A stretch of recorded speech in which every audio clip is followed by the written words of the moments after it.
เชื่อมั่นว่าท่านผู้ชมหลายท่านคงจะรู้สถานที่แห่งนี้ดีนี่ก็คือสถานที่ Banana Hill เป็นสถานที่ท่องเที่ยวที่ผู้คนหลายจุดหลายแห่งทั่วทุกมุมโลกต่างก็ไปท่องไปเที่ยวนี่จุดท่องเที่ยวที่เป็นกระแสนิยมอีกแห่งหนึ่งของเวียดนามเป็นบ่อนผู้คนไปดินไปเที่ยวไปช้อปปิงไปเปิดหูเปิดตาแหล่งสถานที่เพราะว่าการที่เฮาไปดินอยู่บ่อนหันเฮาต้องได้ขี่กระเช้าขึ้นไปสูงเติบเนาะแล้วอยู่จุดบ่อนสูงสุดของบ่อนดิน Banana Hill อาจจะเป็นรูปมือใหญ่ๆคันสิเว้าก็แม่นรูปมือยักษ์แล้วก็มีขัวอยู่ในระหว่างกลางนอกจากนั้นก็ยังมีจุดเด่นอื่นๆเช่นว่าจะมีสวนสนุกของเด็กน้อยจะมีบ่อนเล่นของผู้ใหญ่บ่อนถ่ายรูปบ่อนช็อปมีหลายเจ้าท่านผู้ชมอยู่บ่อน Banana Hill แห่งนั้นเพราะว่าแอดมินเองก็เคยไปแต่ว่าประมาณ 8-9 ปีผ่านมาแล้วเจ้าที่ว่าได้เคยไปสถานที่แห่งนั้นเว้ารวมแล้วก็ถือว่าโอ้คักคักนะเจ้านี่แล้วมื้อนี้นี่เป็นหยังจึงกล่าวเรื่องนี้เพราะว่ามื้อนี้นี่นะทางแขวงจำปาสักนี่แม่นว่าได้มีการปรึกษาหารือจับมือกันกับทางSun Group ที่ว่าสร้าง Banana Hill แห่งใหม่เพิ่นจะมีการสร้างแห่งใหม่อยู่ที่ปากซองและก็สีพันดอนอันนี้ตามแหล่งข่าวที่เพิ่นได้ระบุไว้เดี๋ยวเฮามาเบิ่งรายละเอียดนำกันเติมเจ้าท่านผู้ชม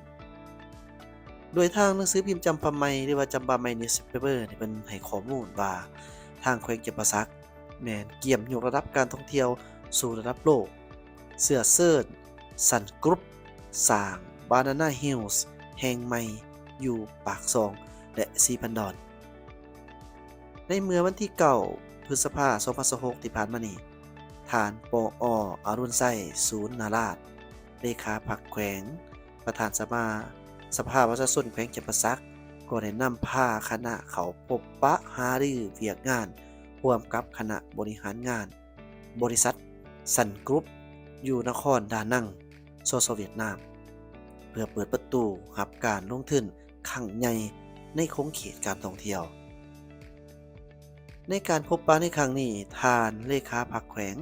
ก็ได้นำเสนอ3จุดยุทธศาสตร์ที่เหมาะสำหรับโครงการยักษ์ใหญ่ที่น่าสนใจเพื่อดึงดูดบริษัทผู้สร้างตำนาน Banana Hills ให้มามุ่งหน้าสู่ลาวใต้เพื่อศึกษาสำรวจความเป็นไปได้ในการก่อสร้างกระเช้าลอยฟ้าอยู่เขตผู้ซาเหลาผู้มะโล่งและเมืองพนทองเขตผู้เพียงบริเวณเมืองปากซองและเขตสีพันดอนเมืองโขงแขวงจำปาสักเขตผู้ซาเหลาผู้มะโล่งถือว่าเป็นจุดชมวิวทิวทัศน์ที่สวยงามเรียบตามลำน้ำคลองส่วนว่าเขตผู้เพียงบริเวณเมืองปากซองเขตผู้ไฟเก่าที่มีสภาพอากาศที่ดีสุดเหมาะสำหรับการสร้างรีสอร์ทระดับพรีเมียมเขตสีพันดอนความมหัศจรรย์ทางธรรมศาสตร์ที่เป็นเอกลักษณ์หนึ่งเดียวในอาซีอาคาเนย์พร้อมนี้ทานปออรุณไส้ศูนย์ธราชก็ได้ยกให้เห็นถึงจุดพิเศษและทางแห่งสูงสุดของการร่วมมือคือสายพัวพันธุ์พิเศษมิตรภาพอันแน่นแฟ้นระหว่างจำปาสักดานังโลจิสติกที่ทันสมัยระบบการเชื่อมจอดแล้วเศรษฐกิจตะเวนออกตะเวนตกที่สะดวกสบายศูนย์กลางการเชื่อมต่อที่ตั้งยุทธศาสตร์เชื่อมต่อไทยเข้าทางจังหวัดอุบลกัมพูชีเวียดนามมรดกโลกวัดผู้จำปาสักแหล่งท่องเที่ยวทางอารยธรรมที่มีชื่อเสียงระดับสากลอากาศสวิตเซอร์แลนด์ลาวเขตผู้เพียงบริเวณที่มีอากาศหนาวเย็น18-20 องศาตลอดปีกสิกรรมมูลค่าสูงแหล่งปลูกบลูเบอร์รี่แบล็คเบอร์รี่และมะคาดาเมียที่หาได้ยากในภาคพื้นจากส่วนทางด้านห้องประธานบริษัทซันกรุ๊ปก็ได้แสดงความสนใจอย่างสุดซึ้ง อย่างสูงต่อข้อมูลดังกล่าวและยืนยันว่าในเดือนมิถุนายน 2026 นี้ทางคณะนำของบริษัทจะร่วมเดินทางไปกับคณะผู้แทนนครดานังเพื่อมาศึกษาสำรวจความเป็นไปได้ในการลงทุนอยู่แขวงจำปาสักการร่วมมือในครั้งนี้ถือเป็นความหวังใหม่ที่จะช่วยยกระดับให้แขวงจำปาสักกลายเป็นจุดหมายปลายทางการท่องเที่ยวระดับโลกที่มีมาตรฐานการบริการและสิ่งอำนวยความสะดวกที่ทันสมัยคือกันกับ Banana Hills ที่นครดานังเวียดนามที่โด่งดังมาแล้วนอกจากนี้แขวงจำปาสักและนครดานังหัดแหนนสายพัวพันธุ์นิติบัญญัติท้องถิ่นสู่คุณภาพใหม่ยืนยงตลอดไปนครดานังเวียดนามในโอกาสเคลื่อนไหวเยี่ยมยามและเฮ็ดเวียกอยู่นครดานังของฐานปออรุณไส้สุนราชกรรมการศูนย์กลางพรรคเลขาพรรคแขวงประธานสภาประชาชนแขวงจำปาสักก็ได้เข้าเยี่ยมพบปะทานเหงือนดึกหุยห้องเลขาพรรคแขวงประธานสภาประชาชนนครดานังเพื่อปรึกษาหารือการเฮ็ดหัดแหนนความสามัคคีพิเศษและการร่วมมือแบบรอบด้านในพิธีพบปะทานปออรุณไส้สุนราชก็ได้แสดงความขอบใจต่อการต้อนรับอันอบอุ่นและเน้นหนักว่าสภาประชาชนแขวงจำปาสักพร้อมที่จะสืบต่อสายพัวพันมิตรภาพอันเป็นหุ้นเสือร่วมกับนครดานังให้มั่นคงทะนงแกนสร้างบอนอิงให้การพัฒนาจุดสำคัญของการสนทนาแม่นการยกระดับการพัวพันให้มีประสิทธิภาพสูงขึ้นโดยใส่พระราบทบาทของสภาประชาชนทั้งสองท้องถิ่นถือว่าเป็นกลไกสุกยู่การพัฒนาเศรษฐกิจสังคมโดยถือเอาผลประโยชน์สูงสุดของประชาชนเป็นที่ตั้งตอนท้ายของการพบปะสองฝ่ายยังได้ยืนยันความเชื่อมั่นว่า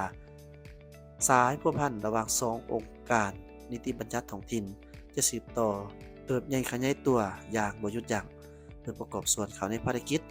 ร่วมของสองภาคสองรัฐและประชาชนสองสาลาวเวียดนามให้ยั่งยืนชั่วกาลนานนอกจากนั้นจำปาสักยังได้จับมือยักษ์ใหญ่ SAGL เพื่อลงนามพัฒนาโครงการกาแฟครบวงจร5,000 เฮกตาร์เพื่อมุ่งหน้าสู่กสิกรรมเทคโนโลยีชั้นสูงจำปาสักจับมือบริษัทยักษ์ใหญ่อย่าง SAGL ลงนามพัฒนาโครงการกาแฟครบวงจร5,000 เฮกตาร์มุ่งหน้าสู่กสิกรรมเทคโนโลยีสูงแขวงจำปาสักเปิดประตูต้อนรับการร่วมมือครั้งใหญ่กับกลุ่มบริษัทฮวงแองยาลายหรือ SAGL เพื่อยกระดับอุตสาหกรรมกาแฟลาวให้ก้าวไปสู่ระดับสากลในวันที่ 10 พฤษภาคม 2026 ที่นครปริกูแขวงยาลายก็ได้มีพิธีลงนามบทบันทึกร่วมมือ MOU ระหว่างคณะกรรมการปกครองแขวงจำปาสักและกลุ่มบริษัท SALG เพื่อพัฒนาโครงการปลูกกาแฟเนื้อที่ 5,000 เฮกตาร์อยู่แขวงจำปาสักเขาร่วมและเป็นสักขีพยานในพิธีฝ่ายแขวงจำปาสักมีทานปออรุณไส้สุนราชกรรมการศูนย์กลางพรรคเลขาพรรคแขวงประธานประชาชนแขวงประธานสภาประชาชนแขวงฐานวอนแก้วเจือมณีวงศ์กงศูนย์ใหญ่สปปลาวประจำนครดานังมีทานพิมพรพันดานุวงศ์รองประธานคณะกรรมการปกครองแขวงจำปาสักพร้อมคณะฝ่ายแขวงยาลายมีทานเหงียนหิวเขียวเกี่ยวรองประธานคณะกับประชาชนแขวง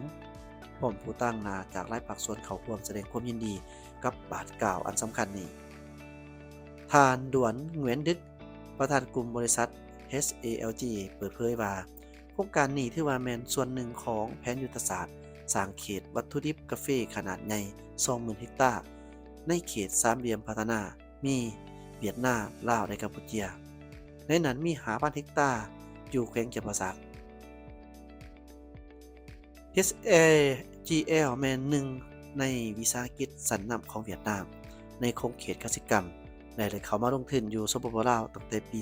2008 โดยมีเนื้อที่ลงทุนหลายกว่า 40,000 เฮกตาร์นอกจากการดำเนินธุรกิจผ่านมา SAGL ยังได้สนับสนุนหลายโครงการสำคัญให้สปปลาวเช่นสนามบินโรงหมออยู่แขวงอัตตปือและบ้านนักกีฬา ซีเกม SAGL จะลงทุนครบวงจรพร้อมโรงงานเปรูทันสมัยขนาดใหญ่ เพื่อยกมูลค่าการผลิตและสร้างเวียกเฮ็ดงานตามให้กับประชาชนท้องถิ่นท่านผอ.อรุณไชย สุนทรราชก็ได้แสดงความสมเชยต่อจิตใจเว้าแท้เฮ็ดแท้ของ SAGL ที่ได้เข้ามาสร้างผลงานในลาวอย่างต่อเนื่องพร้อมทั้งยืนยันว่าแขวงจำปาสักพร้อมอำนวยความสะดวกทุกเงื่อนไขเพื่อให้โครงการนี้ประสบผลสำเร็จและยืนยงการร่วมมือนี้บ่เพียงแต่เป็นการกระตุ้นเศรษฐกิจแต่ยังเป็นการฮัดแน่นใส่พัวพันมิตรภาพพิเศษลาวเวียดนามให้แน่นแฟ้นยิ่งขึ้นในยุคกสิกรรมเทคโนโลยีชั้นสูง